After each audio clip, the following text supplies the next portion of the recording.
Neng, salamat ha. Gani today. Nais ko lang po ibahagi sa inyo yung experience po namin ng aking nanay. Maraming sakit po na naranasan po ng mother ko. So nagkaroon po siya ng heart enlargement, hypertension, accident po na nagkaroon ng dahilan para po siya maging bedridden.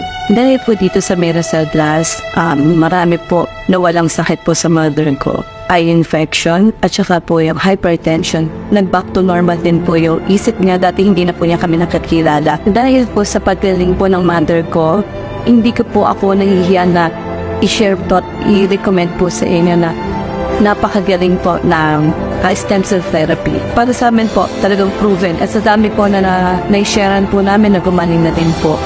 Mahirap po ang ma-ospital, hindi lang po yung hirap physically kapag nasa ospital, kundi yung hirap din po yung pagbabayad sa ospital. Mahal po ang magkasakit. Ang mahal po ng gamot, ang mahal po magpa-doktor.